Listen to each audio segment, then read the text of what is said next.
Class 4 lesson 3 reproduction in animal. Okay, इस chapter में हमने देख लिया एनिमल जो क्या करते हैं, ऑफ स्प्रिंग बर्थ करते हैं। उसके बाद ऐसे जानवर के बारे में जो अंडे देते हैं, फिर हमने अंडे का स्ट्रक्चर भी देख लिया, बर्ड्स के लाइफ साइकिल को देख लिया, एम्फीबियंस के रिप्रोडक्शन के बारे में देख लिया, एक्वेटिक एनिमल के बारे में भी देख लिया। और आज हम इंसेक्ट के बारे में देखेंगे। इंसेक्ट मतलब क्या होता है, कीड़े मकोड़े। चलिए इनके बारे में स्टार्ट करते हैं और देखते हैं। Insect like house fly and butterfly also ले एग। इंसेक्ट जैसे कि मक्खी और तितली ये भी क्या करते हैं, अंडे देते हैं। They have 4 stage of development. इनके 4 स्टेज होते हैं डेवलपमेंट के, यानी कि ये 4 स्टेज में बड़े होते हैं, डेवलप होते हैं, यानी कि अंडे से वो मेच्योर बनते हैं, एडल्ट होते हैं अंडे से निकल के।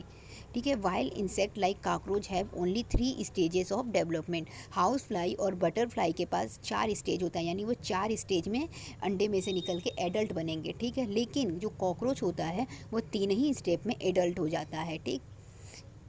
The larva of cockroach is known as knife. जो कॉकरोच का लार्वा होता है उसे नाइफ के नाम से जाना जाता है। ठीक है।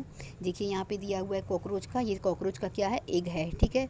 ये एग किस में बदला है, जब ये एग ब्रेक हुआ तो इसमें से क्या निकला है, जो छोटा सा कॉकरोच निकला है, यानी कि जो कॉकरोच का बेबी निकला उसे नाइफ कहते हैं। ठीक है। उसके बाद से ये किस में चेंज हो गया, एडल्ट कॉकरोच में। ठीक। तो इस तरीके से देखिए 1 2 3, यानी इसकी लाइफ साइकिल जो होती है वह 3 पार्ट में होती है। ठीक। अगला देखिए, इन एग ऑफ बटरफ्लाई और हाउस फ्लाई डेवलप्ड इनटू ए वॉर्म लाइक लार्वा। जो एग होता है बटरफ्लाई या हाउस फ्लाई का, हम हाउस फ्लाई का यहाँ देख लेते हैं, डायग्राम दिया हुआ है।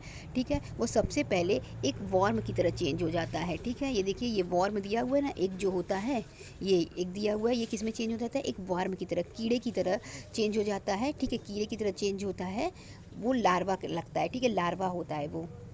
ए larva is called caterpillar in case of butterfly. ठीक है। लार्वा जो होता है उसे कैटरपिलर कहा जाता है बटरफ्लाई के केस में, and maggot in case of house fly. देखिए यहाँ मैगॉट नाम दिया है ना, क्यों, क्योंकि यहाँ पे हाउस फ्लाई का केस है। लेकिन यहीं अगर बटरफ्लाई का केस होता तो इसे हम क्या कहते हैं, तो इसे हम कैटरपिलर कहते हैं। ठीक है। इसे कैटरपिलर कहने लगते हैं, लेकिन ये क्या है, ये हाउस फ्लाई का केस है, तो इसलिए इसे मैगॉट कहते हैं।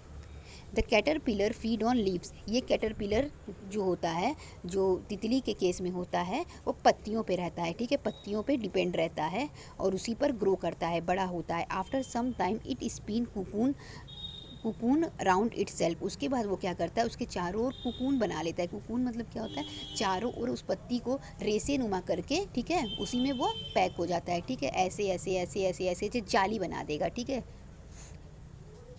In this stage it is called pupa, और इस स्टेज में उसको प्यूपा कहते हैं। ठीक है।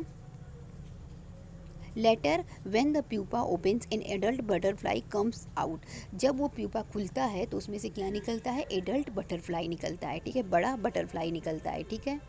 The maggot feed on garbage and then crawl to cool places.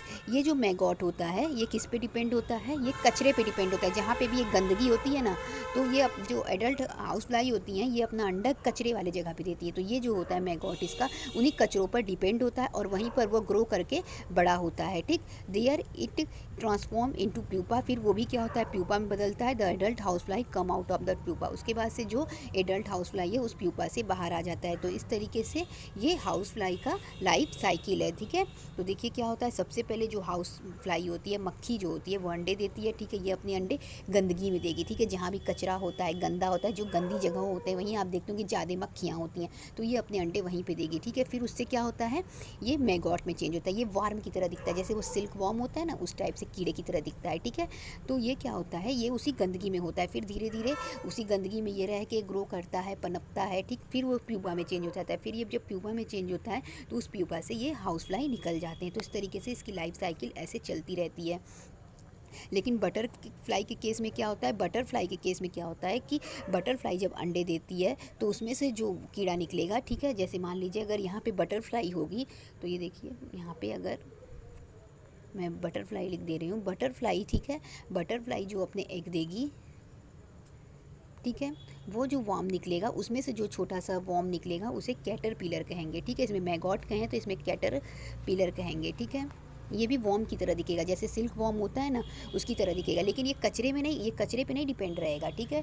ये जो पत्तियाँ होती हैं, ठीक है, उस पर डिपेंड रहेगा। ठीक है। उसको जब बुन के कुकून जैसा बना लेगा, इस तरीके से जाली नुमा बना लेगा उसको बुन के। ठीक है।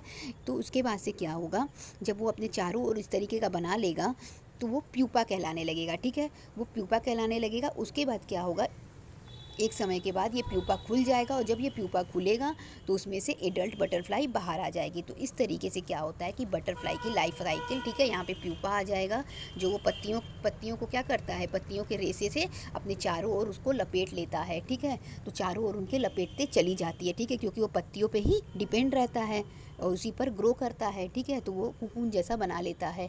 तो इसके बाद से फिर ये जब प्यूपा खुलता है तो इसमें से एडल्ट बटरफ्लाई बाहर आ जाती है। तो इस तरीके से बटरफ्लाई की लाइफ साइकिल चलती रहती है, ठीक है। तो आज हमने इंसेक्ट की लाइफ साइकिल के बारे में देखा। इसके बाद यहाँ पे एक क्विक रिकॉल में फिल इन द ब्लैंक्स दिया हुआ है, ठीक है, जिसे हम अपनी नेक्स्ट वीडियो में कवर करेंगे। साथ ही साथ हम रेप्टाइल्स के बारे में भी जानेंगे। तो आज के लिए बस इतना ही। Thank you so much.